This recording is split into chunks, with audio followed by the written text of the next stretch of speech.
하나님의 말씀 고린도전서 7장 17절에서 24절까지 말씀입니다.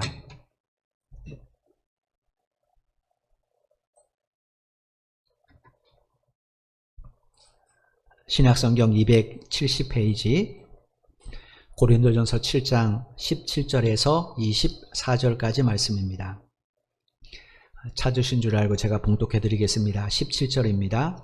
오직 주께서 각 사람에게 나눠주신 대로 하나님이 각 사람을 부르신 그대로 행하라.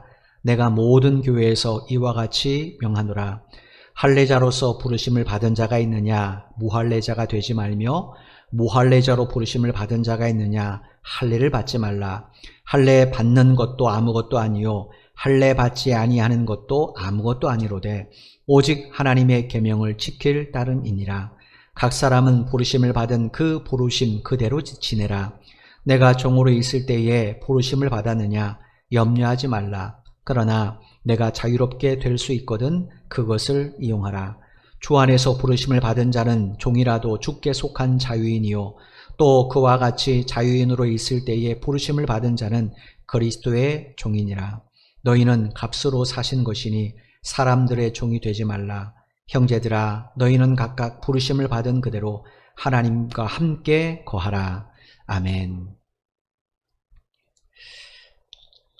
여러분 아시는 것처럼 이 6월은 나라를 위해서 혼신을 다해 희생했던 분들, 또 장렬히 전사하거나 순교하셨던 그런 분들의 노고와 또 숭고한 정신을 우리가 기억하고 기리는 이 호국 보훈의 달입니다. 그 가운데 오늘은 선열들의 고귀한 희생을 기억하고 기리는 그 현충일이죠. 우리의 선조들이 왜 나라를 위해 이렇게 자기의 생명까지도 내놓았는가? 그건 이분들이 애국을 자기의 신념으로 삼았기 때문에 그렇습니다. 한 나라의 백성이라면 그 땅을 사랑해야 된다. 그 나라를 사랑해야 된다. 이것은 하늘이 정한 것이다. 이런 애국을 자기들의 신념으로 삼았기 때문에 사랑하는 이 나라를 지키기 위하여 기꺼이 자기 생명도 내어준 거죠. 신념의 사전적 의미가 굳게 믿는 마음입니다. 따라서 이런 신념들은 우리가 선택을 할 때 내가 선택한 것이 옳다라고 믿게 해주고 또 그에 따라서 행동하게 하기 때문에 내가 일관적으로 살아가는데 아주 좋은 영향을 미칩니다. 신념이 없으면 내가 이게 좋은가 저게 좋은가 흔들릴 수밖에 없죠. 그런데 신념 있는 사람은 일관된 삶을 살아가게 되어 있습니다. 그런데 신념이라는 것이 다 무조건 좋은가? 그렇지는 않죠. 잘못된 신념도 있습니다. 좋은 신념 같은 거는 우리나라 이 애국 선열들처럼 자기뿐 아니라 타인의 삶도 또 지키는 그런 긍정적인 영향을 미치지만 잘못된 신념 같은 경우는 정반대의 이 악영향을 미칩니다. 자기의 행복도 가로막고 또 심각하게 때로는 타인의 삶까지도 이렇게 망가뜨릴 수 있는 게 잘못된 신념이죠. 29년 전인 1992년에 우리 사회를 발칵 뒤집어 놓은 한 사건이 있었습니다. 교주 이장님을 추종하는 자들이 만든 다미의 선교회 소속 신도들이 그해 10월 28일 날 예수님이 재림하시고 자기들은 휴거될 것이다 라고 막 이야기하면서 그날을 휴거를 준비한 그런 사건입니다. 그날이 담미의 선교 소속 전국 173개 교회 8,000명의 신도들이 직장도 사직하고 사업도 접고 심지어 이혼까지 한 사람도 있습니다. 자기와 같이 이장님을 추종하지 않으면 자기의 휴거에 걸림돌이 될까봐 이혼까지 하고, 그리고 또 이제 휴거되면 남은 재산 필요 없잖아요. 그러니까 전 재산 다 팔아가지고 교회 헌납하고, 그리고 이제 함께 모여서 자기들이 하늘나라에 올라가기를 열망하며 찬양하며 기도를 했습니다. 이런 다미의 선교의 휴거소동이 얼마나 큰 파장을 일으켰는가. 그 당시 이제 어른들은 아시겠지만 미국의 CNN, 일본의 아사히 TV, 또 우리나라의 주요 언론들 다 그날 가장 중요한 이장님이 있는 본교회 생중계로 방송했습니다. 제가 기억하기로는 10시부터인가 9시부터인가 생중계를 했어요. 그런데 여러분 아시는 것처럼 그날 주님 재림하셨습니까? 그날 이 사람들 휴거됐습니까? 전혀 안 됐습니다. 그날 이들이 교회에 모여서 몇 시간 동안 찬송 부르고 춤추고 기도했습니다. 그렇게 열망했는데 아무 일도 일어나지 않았어요. 왜 아무 일도 일어나지 않았는가? 그들의 믿음은 성경에 근거한 믿음이 아닙니다. 자기들이 추종하는 교주를 따르는 신념에 대한 믿음이에요. 그러니까 자기들이 따르는 교주의 말은 확실하다, 이건 명백하다라는 신념에 따른 믿음이지 성경에서 말씀하신 주 예수를 믿는 믿음이 아니었다라는 거예요. 이런 잘못된 신념으로는 절대 구원을 이룰 수가 없죠. 제가 왜 서두에 이런 말씀을 드리냐면 고린도 교회 성도들 가운데도 2000년 전에 이런 잘못된 신념을 가진 사람들이 있었습니다. 그들이 누구냐면 바울이 전하는 복음을 듣고 회심한 유대 그리스도인들이에요. 네, 모든 유대 그리스도인들이 다 그런 것 아닙니다. 회심한 유대교 출신의 그리스도인, 유대인 그리스도인들 가운데는 여전히 유대교의 가르침을 버리지 못한 사람들이 있었어요. 이 사람들은 어떻게 생각했는가? 유대교식 구원관으로 예수 믿고 구원받는 것을 적용해 버렸습니다. 그러니까 유대교의 구원관 틀 안에 예수 그리스도의 구원이 있다고 생각한 겁니다. 따라서 유대교의 구원관이 예를 들어서 집의 지붕이라면 예수 믿는 믿음은 집 옆에 기둥이라는 거예요. 여러분, 지붕이 사라지면 어떻게 됩니까? 그 안에 있는 모든 것이 비오면 다 젖잖아요. 그죠? 뭐 바람을 불면 다 날아가잖아요. 지붕이 얼마나 중요합니까? 유대교식 구원관이 그 지붕 역할을 한다는 거예요. 그러니까 그게 없어지면 아무리 내가 예수를 잘 믿어도 구원에 심각한 장애가 발생할 수밖에 없는 겁니다. 그러면 유대교식 구원관은 뭔가? 유대교의 핵심은 율법과 할례에 있습니다. 유대인들은 하나님께서 모세를 통해 자신들에게 뭘 줬습니까? 율법을 줬잖아요. 근데 율법을 준 대상이 누구였습니까? 아브라함의 자손들이었어요. 따라서 그들은 율법과 할례를 굉장히 중요하게 생각합니다. 그리고 이 율법과 할례를 어느 정도 중요하게 생각하는가? 율법과 할례만 있으면 나는 천국에 직행할 수 있다라고 생각을 해요. 일종의 무슨 패스포드 같은 역할을 한다 이렇게 생각을 했던 겁니다. 이 중에도 유대인들이 제일 중요하게 생각하는 것이 할례입니다. 이유가 뭐냐면 하나님이 모세를 통해 율법을 주실 때 누구에게 줬는가? 할례 받은 아브라함의 자손들에게 줬습니다. 그러니까 할례가 더 중요하죠. 그들의 입장에서.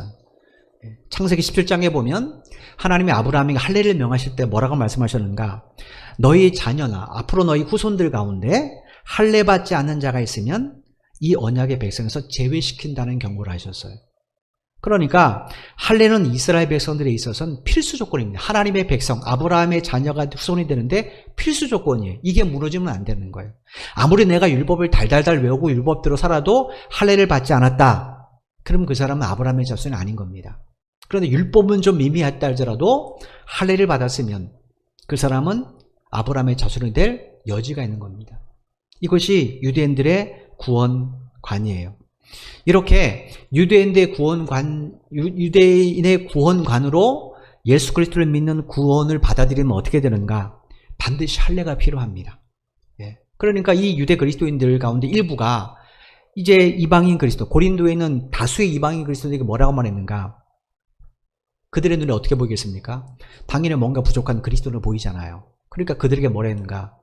예수 믿고 구원받는 것 그거 맞기는 한데, 그런데 하나님의 백성 곧 아브라함의 자손이잖아요. 하나님의 백성이 되려면 할례를 받아야 된다는 거예요. 그래야 예수 믿는 믿음, 구원, 이것이 완성된다는 거예요.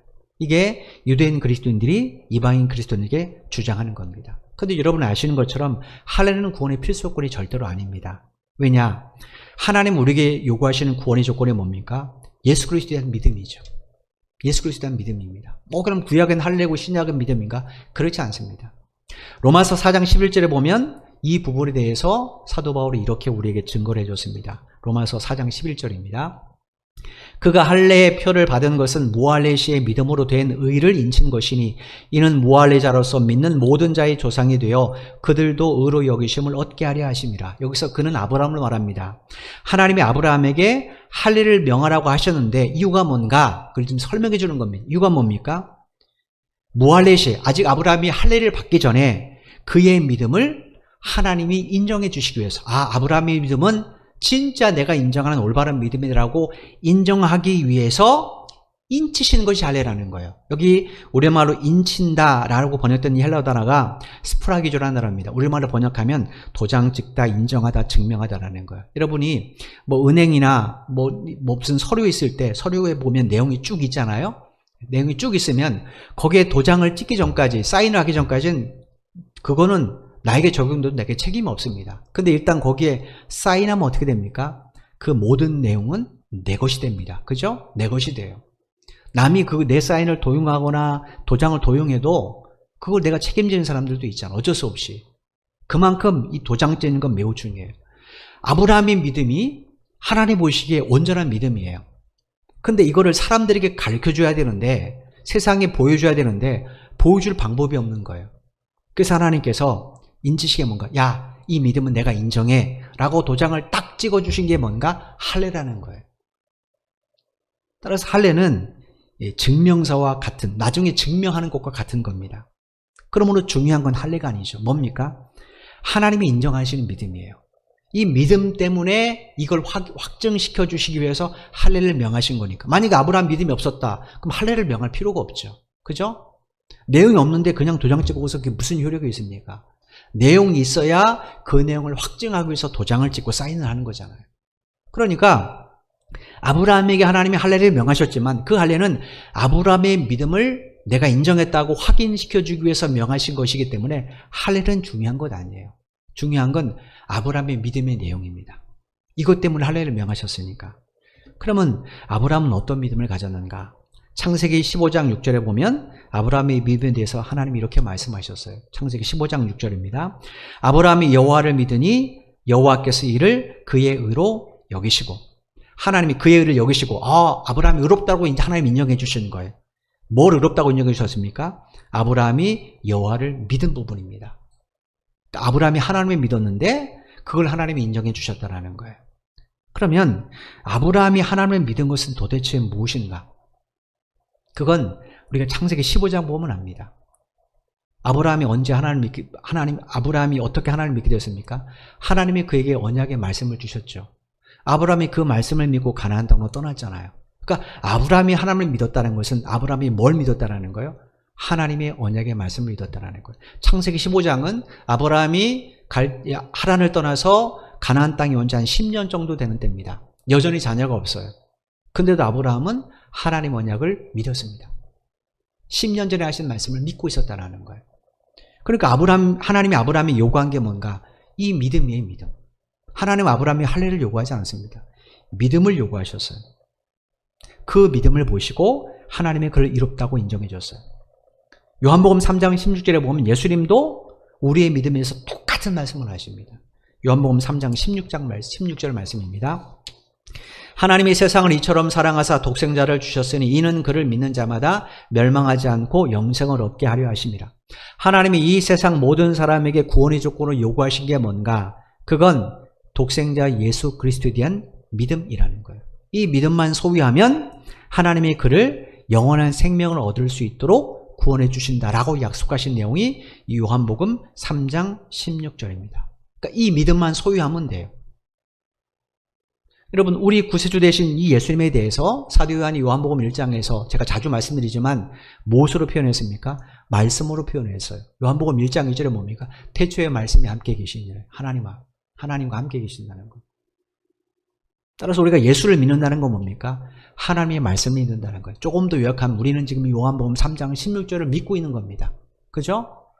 그러니까 아브라함이 하나님께서 그에게 주신 언약의 말씀을 믿음으로 의롭다고 인정받은 것처럼 우리도 하나님께서 예수를 통하여 주신 이 말씀을 믿음으로 의롭다고 인정받는 거예요. 그러니까 아브라함의 믿음과 우리의 믿음이 어때요? 동일한 믿음인 거예요. 똑같이 하나님의 언약의 말씀을 믿음으로 구원받는 겁니다.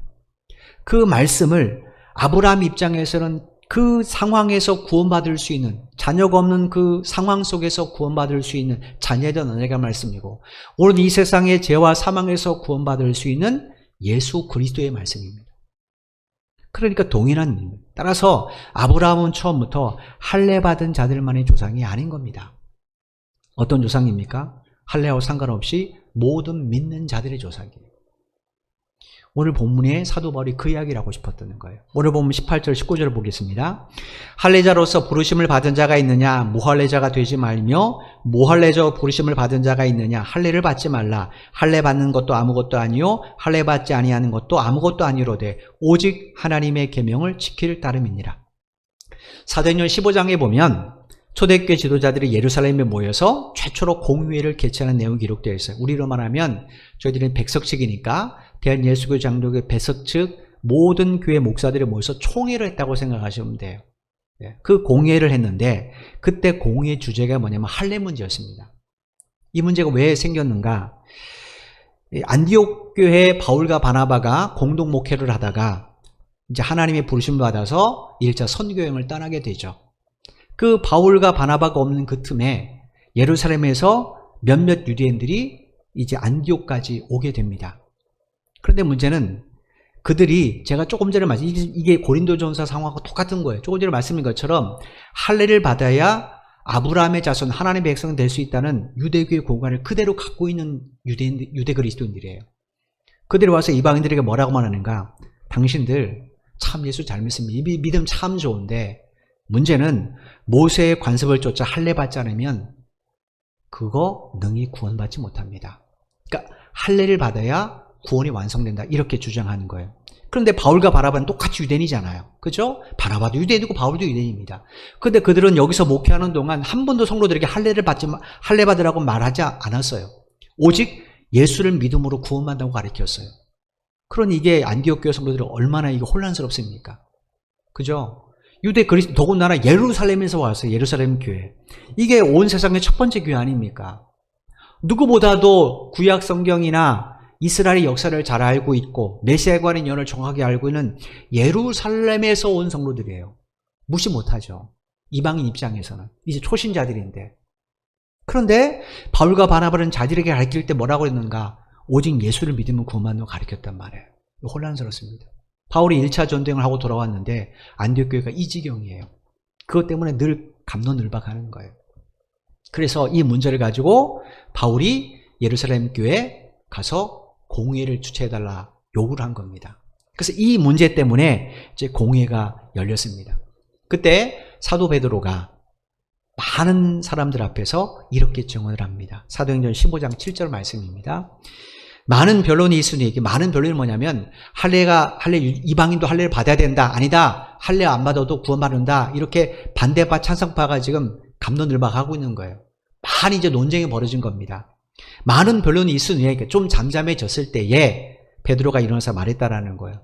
형제들아, 너희도 알거니와 하나님이 이방인들로 내 입에서 복음의 말씀을 들어 믿게 하시려고 오래전부터 너희 가운데서 나를 택하시고, 첫 번째 말이 뭡니까? 너희도 알거니와. 그러니까 지금 베드로가 예루살렘에 있는 모든 사람이 아는 이야기를 지금 꺼내는 거예요. 이 얘기가 뭔가? 사도행전 10장 이야기입니다. 사도행전 10장은 이방인인 로마 군대 백부장 고넬료가 구원받은 사건이 기록한 책이에요. 가이사랴에 사는 이 고넬료 가정을 베드로가 방문해서 그들에게 복음을 전했더니 그들이 구원받은 사건입니다. 근데 여러분 사도행전 10장을 읽어보시면 이것은 베드로가 세운 계획이 아니에요. 베드로는 이방인의 집에 들어가지 않습니다. 왜냐? 그 당시 베드로도 여전히 할례 문제에 대해서는 자유롭지 않았습니다. 그래서 할례 받지 않은 이방인들의 집에 가서 교제하는 것을 굉장히 꺼렸어요. 그런데 그가 왜 이방인 고넬료의 집에 갔는가? 그건 하나님께서 그에게 이방인의 고넬료의 집에 가도록 강권적으로 역사하셨기 때문에 그래. 베드로는 싫지만 하나님의 뜻이기 때문에 순종해서 고넬료 집에 갔어요. 가서 거기에 모인 사람에게 예수 그리스도의 복음을 전했는데 그 복음을 그들이 받아들여요. 그리고 하나님이 그들에게 구원의 은혜를 베풀어 주십니다.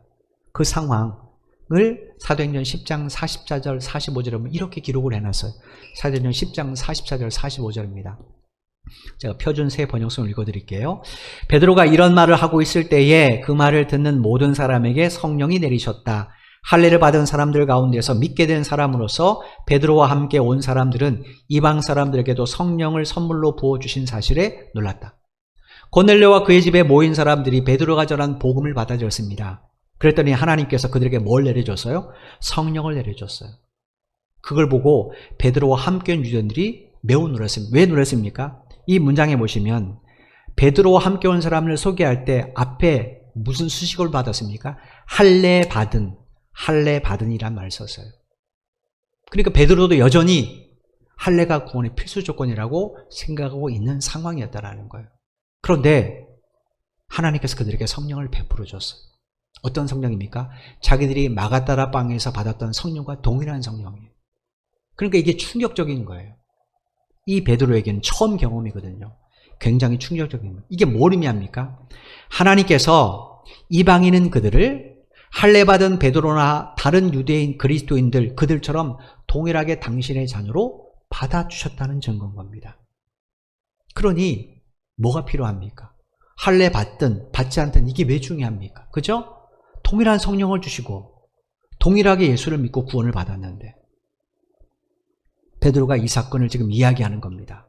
따라서 할례는 구원의 필수 조건이 절대로 될 수가 없습니다.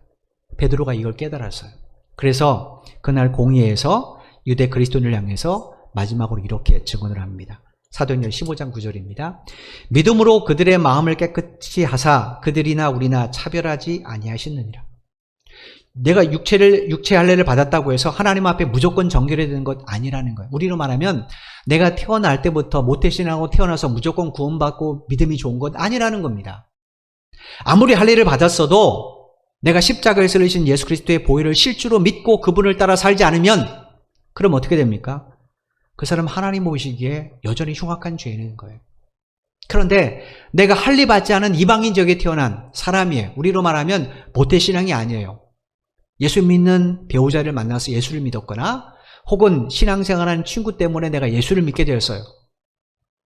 그렇게 뒤늦게 믿었다 할지라도 정말로 예수를 믿음으로 받아들이면 그 예수님을 믿음으로 받아들인 그 사람에게 하나님 무슨 은혜를 베풀어 주시는가? 예수님이 흘리신 그 십자가의 보혈을 통해 그 죄를 씻어주시는 은혜를 베풀어 주신다는 거예요. 그래서 그 사람은 하나님 앞에 의롭게 설 수 있다는 거예요. 하나님 이렇게 믿음으로의 구원에 대해서 누구도 차별하지 않습니다. 동일하게 다 베풀어 주셨어요. 그러므로 이방인에게 할례를 받아야 구원에 이를 수 있다라고 요구하는 이 사람들의 가르침은 결코 하나님이 기뻐한 일이 아닌 겁니다. 오히려 그건 복음을 심각하게 훼손하는 행위인 거예요. 그래서 바울이 오늘 본문 18절에 할례자로서 부르심을 받은 자가 있느냐? 무할례자가 되지 말고 무할례자로 부르심을 받은 자가 있느냐? 할례 받지 말라 이렇게 권면한 겁니다. 그러므로 구원받은 우리에게 중요한 것은 할례 같은 외적 조건이 아닌 겁니다. 뭐가 중요한가? 하나님께서 나를 부르셨다는 사실이에요. 하나님 우리를 불러주셨기 때문에 여기 있는 거잖아요. 그죠? 그럼 하나님 우리를 왜 불러주셨을까요? 바울이 19절에 뭐라고 말했습니까? 마지막에 하나님의 계명을 지키게 하기 위해서. 그러면 하나님의 계명은 뭔가? 여기에 대해서 예수님께서 우리가 잘 아는 마태복음 22장에서 이렇게 말씀을 해 주셨습니다. 마태복음 22장 37절로 40절입니다. 제가 표준 새 번역서 읽어드릴게요. 예수께서 그에게 말씀하셨다. 내 마음을 다하고 내 목숨을 다하고 내 뜻을 다하여 주 너의 하나님을 사랑하여라 하였으니 이것이 가장 중요하고 으뜸 가는 계명이다. 둘째 계명도 이것과 같은데 내 이웃을 내 몸과 같이 사랑하여라 한 것이다. 이 두 계명에 온 율법과 예언서의 본뜻이 달려있다. 온 율법과 예언서는 구약 성경 전체를 말합니다. 한마디로 성경에 기록된 하나님의 말씀의 핵심이라는 거예요. 그게 뭡니까? 하나님 사랑과 이웃 사랑이에요. 따라서 이 땅의 모든 그리스도인들은 첫째, 마음을 다하고 목숨을 다하고 뜻을 다하여 하나님을 사랑해야 됩니다. 둘째, 내 이웃을 내 몸같이 사랑해야 됩니다. 왜 예수님이 첫째, 둘째 말씀하셨을까요? 하나님을 진짜 이렇게 사랑하는 사람만이 이웃 사랑을 베풀 때 하나님의 사랑을 행할 수 있기 때문에 그래요. 여러분 앞에 없어도 앞에 하나님 사랑 안 해도 이웃 사랑하는 사람 우리 주변에 많이 있습니다. 예수 안 믿어도 여전히 의를 행하고 선을 행하는 사람 많습니다. 근데 그건 자기 의일 뿐입니다. 근데 예수 믿는 사람은 어떻습니까? 내가 뭘 나눠도 하나님의 은혜입니다. 감사합니다. 하나님 내게 주셔서 나누는 거죠. 이렇게 말을 하잖아요. 그러니까 하나님을 진정으로 사랑하는 사람만이 이웃을 진정으로 사랑할 수 있습니다. 여러분 예수님이 이 땅에 오셨습니까? 아버지 하나님을 사랑하셨기 때문이잖아요. 이렇게 사랑하셨잖아요. 그래서 아버지 하나님의 뜻에 따라 하늘 보좌를 버리시고 이 연약한 인간의 몸을 입고 이 땅에 오신 거잖아요. 그 오셨으면 됐는데 왜 그 주님께서 십자가에서 피 흘려 돌아가셨습니까? 왜 우리에서 채찍에 맞으시고 모욕과 멸시를 당했어요? 우리를 우리의 죄로부터 구원해 주시기 위해서. 왜 구원해 주시려고 합니까? 우리를 사랑하시기 때문에. 여러분 아이가 아픕니다. 그 아이의 부모는요 내가 차라리 아팠으면 마음을 가지고 간호합니다. 근데 일반 병원은 어떻습니까? 다른 사람은 내가 저 사람 대신 아팠으면 이런 마음으로 간호하지는 않습니다. 이유가 뭡니까? 부모는 자식을 사랑하니까. 똑같이 밤새서 간호를 해도 부모가 간호하는 것과 그 다음에 그 사람과 상관없는 제3자가 간호하는 것은 전혀 다른 문제입니다. 예수님이 왜 우리를 위해 죽으셨는가? 우리를 너무나 사랑하시기 때문에 그래요. 그러니까 예수님이 아버지 하나님을 마음을 다하고 목숨을 다하고 뜻을 다해 사랑한다는 것은 뭘 통해 증명된 거예요? 우리를 사랑하는 것을 통해서 증명되는 겁니다. 따라서 그래서 주님께서 우리에게 서로 사랑하라는 계명을 주시는 거예요. 왜냐? 우리가 하나님을 사랑한다. 뭘로 드러날 수 있고 뭐라고 증명할 수 있습니까? 그것은 사람을 사랑하는 마음으로 증명할 수 있는 겁니다. 그래서 19절에 그게 하나님의 계명을 지키는 삶이다 이렇게 말하는 거예요. 그러면 우리가 어떻게 해야 이런 삶을 살 수 있는가? 여기서 사도 베드로가 20절에 우리에게 이렇게 권면을 했어요. 20절 말씀입니다. 각 사람은 부르심을 받은 그 부르심 그대로 지내라. 여러분 우리가 어제 지난주에 봤던 17절에도 부르심 그대로 행하라 이렇게 권면했어요. 또 20절에 근데 20절에도 또다시 부르심을 받은 그 부르심 그대로 지내라 이렇게 말을 합니다. 우리가 보기에는 똑같은 말을 반복한 것 같지만 전혀 다릅니다. 헬라어 성경에 보면 전혀 달라요. 17절에 우리말로 부르심이라고 번역된 헬라어는 칼레오라는 단어고 20절에 우리말로 부르심이라고 번역된 헬라어는 클레시스라는 단어예요. 칼레오라는 단어는 그냥 단순히 부르는 거예요. 제가 우리 아이들을 부를 때 야 현아, 용아, 지혜야 부를 때 그냥 단순히 부르심입니다. 뒤에 있는 클레시스는 뭔가 부름받은 상태를 의미합니다. 지금 내가 바빠요. 바쁜데도 부르면 예 하고 달려와서 이거 해라면 네 알겠습니다라고 하는 거예요. 지금 그 상황은 여전히 바빠요. 바쁜데 부모님이 나를 부르시고 부모님이 나에게 일을 맡기셨으니까 내가 바쁘지만 부모를 순종해서 그 일을 하는 겁니다. 그 상태를 가리키는 헬라어가 클레시스라는 단어예요. 따라서 20절 말씀을 문자적으로 해석하는 말은 뭐냐? 너 하나님께 부름 받았느냐? 너 하나님께서 너를 부르셨지 않았느냐? 그러므로 그 부르심을 받은 그 상태대로 하나님 앞에서 살아가라는 거예요. 그분의 말씀을 따라 그분의 뜻을 따라 살아가라는 거예요. 그러므로 구원받은 성도에게 중요한 것은 환경과 조건이 아닌 겁니다. 여러분 우리가 흔히 생각하기에 내가 지금 모습이 초라하거나 내가 혹은 실패의 자리에 앉으면 하나님이 또 기뻐하지 않고 하나님의 걸 가린다고 사람들은 생각합니다. 근데 전혀 그렇지 않습니다. 여러분 하나님을 내가 믿어야 하나님이 됩니까? 아니죠. 내가 믿든 안 믿든 하나님은 하나님이십니다. 하나님 처음부터 당신의 영광을 갖고 계세요. 내가 그 영광에 성공해서 많은 사람에게 하나님 광돌입니다라고 말을 해야 그때서 하나님의 영광이 더 커집니까? 아니죠. 하나님의 영광의 크기는 줄어들지 않습니다. 그 크기는 처음부터 그대로예요. 내가 실패하면 하나님 영광이 가리는가요? 아닙니다. 하나님은 내가 인정하고 부정하고 거기에 따라서 하나님이 되고 하나님이 안 되고 이렇지 않습니다. 하나님은 그 자체예요. 영광도 그 자체입니다. 따라서 내가 지금 현재 사람들이 보기에 실패의 자리에 있을 수 있어요. 내가 현재 사람들이 보기에 초라한 자리에 있을 수 있습니다. 그래도 어떡합니까? 동일하게 하나님 나를 사랑하는 것을 믿고 그 상황에서 그대로 하나님의 말씀을 따라 살아가면 됩니다. 지금 바울이 이야기하고 싶은 것이 그 이야기예요. 그러니까 제일 중요한 게 뭔가? 하나님과 우리의 관계입니다. 환경과 조건이 아니라는 거예요. 21절, 22절 말씀 보십시오. 내가 종으로 있을 때 부르심을 받았느냐 염려하지 말라. 그러나 내가 자유롭게 될 수 있거든 그것을 이용하라. 주 안에서 부르심을 받은 자는 종이라도 주께 속한 자유인이요 또 그와 같이 자유인으로 있을 때에 부르심을 받은 자는 그리스도의 종이니라. 1세기의 초대교회 성도들 가운데 절대 다수는 노예 출신이었습니다. 노예 신분을 가진 사람들이었어요. 여러분 우리나라 초창기에도 어떤 사람이 예수를 많이 믿었는가? 실제로는 굉장히 어려운 사람들이에요. 생각해 보십시오. 노예 같은 경우 희망이 없잖아요. 전쟁 포로로 끌려와서 노예가 되었습니다. 소망이 없습니다. 내 자식이 이 틀에서 벗어난다는 희망도 없어요. 그런데 예수를 믿으면 어떻게 됩니까?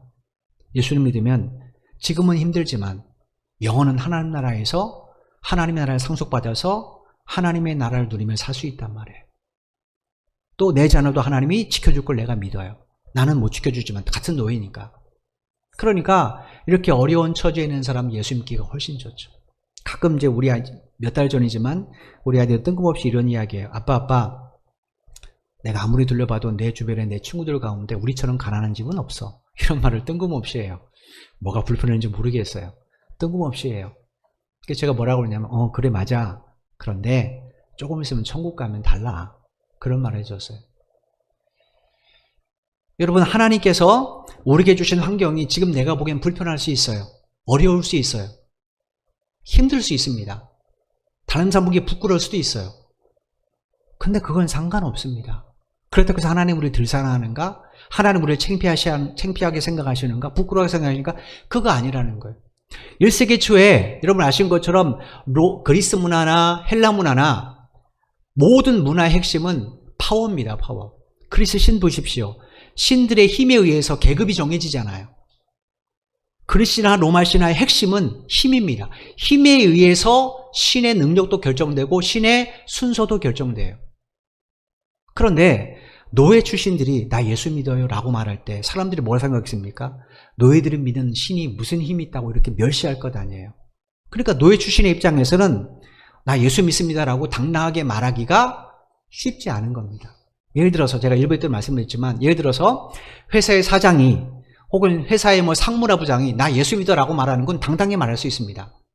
나 예수 믿으니까 회식 자리에서 나 술 안 마셔. 당당히 말할 수 있어요. 근데 이제 막 신입사원이 입사를 했어요. 근데 성적도 보니까 사원 모집 성적도 보니까 최하위예요. 그런 사람한테 처음 회식을 열었단 말이에요. 회식을. 근데 그 자리에서 나 예수 믿으니까 술 못 먹겠습니다 라고 말하기가 쉽겠습니까? 쉽지 않겠죠. 군대에서 군대 지휘관이 야, 나 예수 믿으니까 너희들은 마셔. 난 못 마시겠어. 내 신앙에 좀 걸림돌이 돼. 라고 말할 수 있습니다. 근데 이제 막 훈련을 마치고 나서 자대 배치를 받은 신입 이 군인이 이제 쌤빼이가 그거 장교들이 막 따라주는 거 거부할 수 있습니까? 고참들이 따르는 거? 쉽지 않잖아요. 지금 초대교회 성도들 가운데 노예 출신이 되게 많아요. 그들이 신분이 부끄러운 거예요. 나 때문에 하나님 영광 가린 것 아닌가? 나 때문에 사람들이 오히려 예수님 멸시하는 것 아닌가? 부끄러운 거예요. 그들에게 지금 바울이 말하는 겁니다. 21절에 뭐라고 말했습니까? 그것 때문에 염려하지 말라는 거예요. 염려하지 말라라고 번역된 헬라어 원래 의미가 꺼리끼다라는 뜻입니다. 꺼리끼게 뭡니까? 뭐 할 때 방해가 되는 걸 꺼리낀다고 그러잖아요.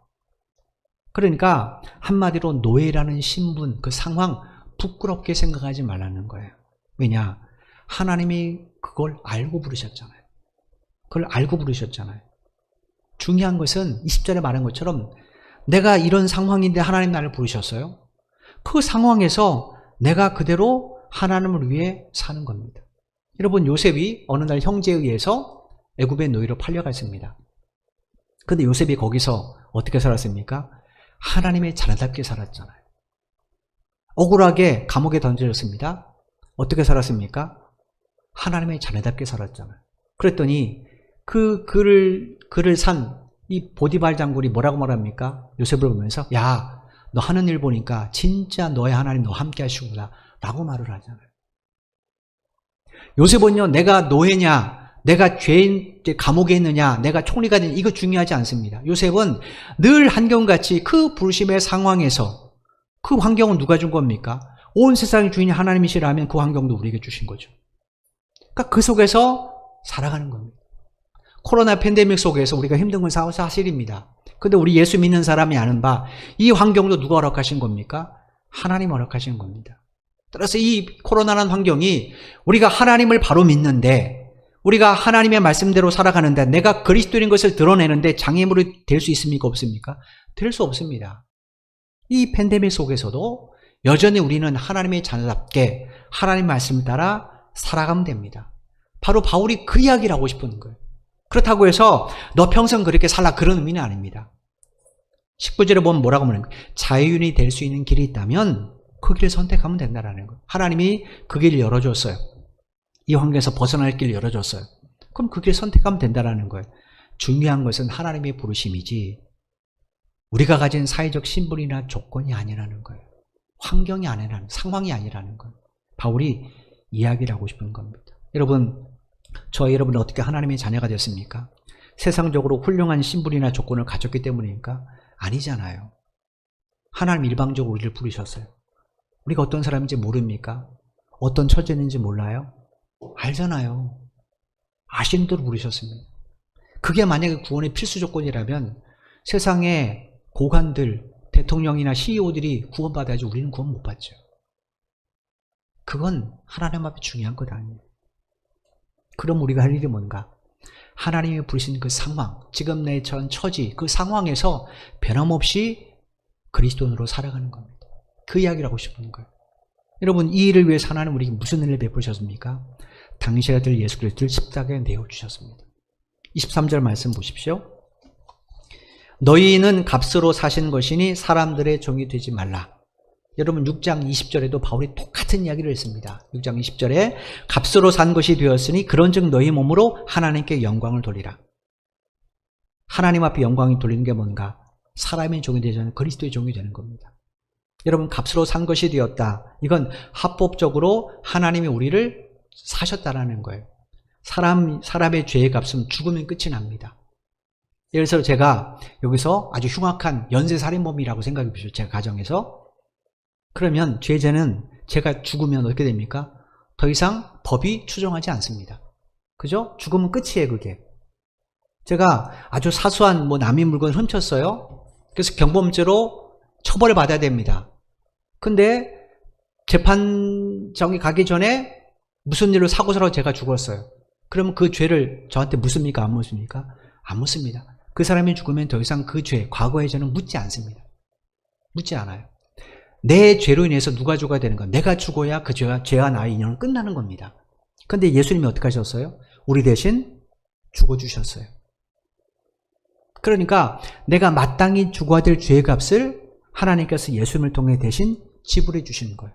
그리고 우리를 합법적으로 사셔서 당신의 양자 삼아줬어요. 그러면 우리가 누구를 위해 살아야 되겠습니까? 당연히 하나님이죠.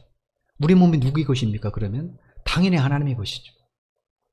그래서 바울이 22절에 부르심을 받은 자는 그리스도의 종이라고 말하는 겁니다. 쉽게 말해서 성도는 환경이나 조건에 사람의 종이 되어서는 안 된다는 거예요. 우리는 그리스도의 종이 되어야 됩니다. 그러려면 내가 처한 환경, 내가 처한 상황에 갇혀서만 살아서는 안 됩니다. 24절 말씀 보십시오. 형제들아 너희는 각각 부르심을 받은 그대로 하나님과 함께 거하라. 17절에서 바울이 무슨 얘기를 했습니까? 오직 주께서 각 사람에게 나눠주신 대로 하나님이 각 사람을 부르신 그대로 행하라 이렇게 이야기를 했어요. 그럼 하나님 우리에게 나눠주신 게 뭔가? 우리가 지난주에 살펴봤잖아요. 나눠주신 게 뭐예요? 지금 내가 처한 상황이에요. 그게 하나님 앞에 나눠주신 거예요. 요셉이 애굽에 던져져서 노예로 팔릴 때 그 상황은 하나님이 요셉에게 허락하시는 거예요. 근데 그게 없었으면 요셉이 총리가 됩니까? 안 되죠. 요셉이 감옥에 갇힌 상황 누가 허락하신 거예요? 하나님이 베풀어 주신 거예요. 그게 없었다면 요셉은 애굽왕 바로를 만날 수 없고 꿈도 해석할 수 없습니다. 그러니까 지금 나의 상황, 이 처한 상황 누가 허락하신 겁니까? 하나님이 허락하신 거죠. 그러므로 그 상황과 상태를 회피하는 것만을 목적으로 삼아서는 안 됩니다. 힘들어도 우리는 그 안에서 하나님의 말씀을 따라 그 말씀 안에 거하며 그 말씀을 쫓아 그리스도의 종으로 살아야 되는 겁니다. 왜냐? 하나님이 그 목적으로 나를 부르셨기 때문에. 바울이 지금 이야기를 하는 겁니다. 여러분 생각해 보십시오. 하나님이 언제 아브라함을 믿음의 조상으로 불렀습니까? 자녀 한 명 없을 때요. 조상이라면 자녀가 있어야죠. 자녀가 없는데 어떻게 조상이 됩니까? 그죠? 근데 자녀가 하나도 없을 때 하나님이 아브라함 믿음의 조상으로 불렀어요. 하나님이 언제 모세를 출애굽의 지도자로 불렀습니까? 80세 고령에 자기 양 한 마리 없이 장인 이드로의 양을 치는 아주 소망 없는 그런 상태에 있을 때 하나님이 모세를 이스라엘의 출애굽 위대한 제도로 부르셨어요. 다윗을 언제 부르셨습니까? 그가 자기 아버지도 자기 형제도 무시할 때, 즉 아버지의 양을 치고 있을 때, 그때 하나님이 그를 이스라엘의 왕으로 부르셨어요. 그 상황이 하나님 왜 그 상황 속에서 부르셨는가? 그건 그 상황은 그들에게는 하나님을 의지할 수밖에 없는 상황이기 때문에 그렇습니다. 만약에 그 상황이 아니었다. 예를 들어서 아브라함이 자녀가 한 10명 정도 되었다. 그럼 하나님께서 야 아브라함아 너 갈대아를 떠나라. 내가 내게 언약을 줄 거고 내가 가나안 땅을 줄게. 이 말할 때 아브라함이 동의했을까요? 동의 안 하죠. 괜찮습니다 하나님. 여기 하나 더 있으면 그 저주죠 저주. 안 됩니다 하나님 그래요. 우리 가끔 이제 우리 아내하고 하는 말이 있습니다. 야 내 낳았으면 우리 못 살았을 거야. 이런 말을 합니다. 셋도 벅찬데. 그렇지 않습니까? 아브라함이 생활이 넉넉했다면 하나님이 부르실 때 뭐하러 갑니까? 이미 자녀가 다 있는데. 모세가 애굽의 왕자로 있을 때 하나님이 부르셨다면 모세가 하나님의 말씀 수정했을까요? 아니죠. 하나님 그렇게 하면 안 됩니다. 자, 제가 왕자니까 하나님이 하실 일을 나를 바로 왕으로 세우시는 겁니다. 그것만 하시면 됩니다. 나머지는 내가 알아서 할게요. 라고 자기가 하나님 위에 서려고 했을 거예요. 성경을 감안해 보십시오. 그들을 부르실 때 환경은 참으로 비참할 때였습니다. 소망 없을 때였어요. 왜냐? 그래야 하나님을 전적으로 의지하기 때문에. 그럴 때는 하나님은 어떻게 하셨어요? 그들을 당신의 자녀로 삼았잖아요. 그럼 우리도 마찬가지입니다. 지금 여러분 힘든 것 하나님 아세요. 코로나 때문에 바쁜 것 아십니다. 불안한 것 아세요. 그래도 우리는 어떻게 됩니까? 그 상황 속에서 내가 해야 될 일을 해야 됩니다. 그 상황 속에서 내가 하나님께 받은 사명에 충성을 다해야 되는 거예요. 시간 없어서 내가 환경 일에서 이 핑계가 아니라 시간이 없지만 부르심이 먼저예요.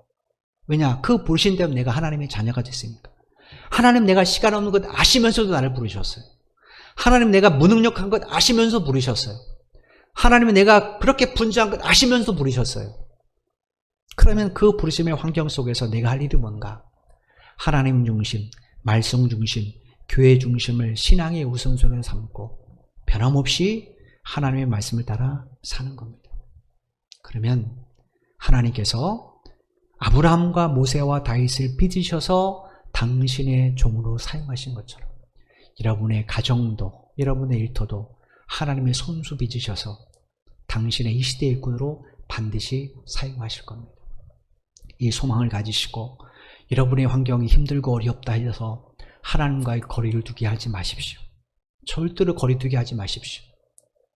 힘들어서 우리는 주님 앞에 가야 됩니다. 어려워서 우리는 주님을 의지해야 됩니다. 그럴 때만이 우리의 삶을 새롭게 빚으시는 하나님의 은혜를 경험하게 되는 겁니다. 하나님 앞에 서는 그날까지 이런 믿음을 가지고 흔들림 없이 어떤 상황에서도 부르심에 순종하며 나가는 여러분 한 분 한 분 되시기를 주님의 이름으로 축원을 드립니다. 기도드리겠습니다. 하나님 감사합니다. 오늘도 변함없이 이 어렵고 힘든 시대를 살아가는 우리들에게 어떻게 해야 믿음을 잃지 않고 올바른 신앙생활을 할 수 있는가 바울을 통해 주의 음성을 들려주신 하나님 참으로 감사를 드립니다. 특별히 코로나19 팬데믹 때문에 우리의 예배관이 우리의 신앙이 흔들릴 때가 참 많이 있습니다. 이런 핑계 저런 핑계로 예배가 우선순위에서 밀려날 때도 얼마나 많았는지 모릅니다. 때때로는 하나님 없이 일주일을 살 때도 있습니다. 하나님 이것이 얼마나 어리석은가 깨닫게 해주셔서 참 감사합니다. 하나님 우리가 얼마나 힘든지 알고 계십니다. 우리가 얼마나 바쁜지도 알고 계십니다. 우리가 얼마나 어려운지도 알고 계십니다. 우리가 얼마나 낙심하고 있는 상황인지도 알고 계십니다. 그러나 그럼에도 우리가 하나님을 온전히 믿어야 되는 것은 그 부르심 속에는 우리를 향한 아버지 하나님의 뜻이 있기 때문에 그렇습니다. 그러므로 하나님 우리에게 주어진 지금의 상황 때문에 핑계대어 하나님과 관계를 등한시하는 우리 성도들이 되지 않게 도와주시고 어떤 상황에서도 흔들림 없이 하나님과의 관계를 가장 우선순위로 삼고 하나님의 말씀에 귀를 열고 참된 예배자로 살아가는 하나님의 백성들이 되게 하여 주옵소서. 그럴 때 하나님의 놀라운 역사가 하나님의 우리를 부르신 뜻이 우리 성도를 통하여 가정과 일터의 이 사회에 그대로 이루어지게 될 줄로 믿습니다. 주여 우리는 연약한 자들입니다. 그러나 우리를 부르신 하나님은 전능하신 분이오니 이 일에 쓰임많은 우리 성도들이 될 수 있도록 도와주옵소서. 힘들고 어려운 처지를 부끄러워하지 않게 하시고 어떤 상황에서도 담대하게 그리스도임을 밝히고 그 말씀을 따라 살도록 믿음을 더하여 주옵소서. 한 주간도 성도들의 가정과 성도들의 일터를 주님의 손에 온전히 의탁을 드립니다. 코로나19로 어려운 상황이지만 지금까지 지켜주신 하나님, 저들의 가정과 저들의 일터를 한 주간도 지켜주시기를 간절히 소원합니다. 그래서 정말로 하나님의 계명을 지키며 사는데 부족함이 없도록 은혜를 베풀어 주시고 흔들림 없이 주를 따라 사는 복된 삶이 되게 하여 주옵소서. 특별히 이 나라의 민족을 불쌍히 여겨주시고 코로나19 확진자 수가 하나님 줄어들기를 간절히 소원합니다. 주님이 아니면 사람의 몸으로 이뤄낼 수 없는 일이오니 하나님 한 주간도 주의 공유를 베풀어 주셔서 코로나19 확진자 수도 줄어들게 하여 주시고 백신 접종도 원활하게 잘 이루어지게 해주시고 무엇보다도 백신의 이상 증상 때문에 두려움이 없는 그런 시대가 될 수 있도록 주께서 은혜를 베풀어 주시고 이상 증상이 일어나지 않도록 주께서 긍휼을 베풀어 주셔서 모든 국민들이 안심하고 접종하는 그런 시간이 될 수 있도록 도와주옵소서. 한 주간도 우리를 통하여 우리 이웃들이 하나님의 사랑을 경험하기를 간절히 소원합니다. 성도들에게 나눌 수 있는 은혜도 허락하여 주옵소서.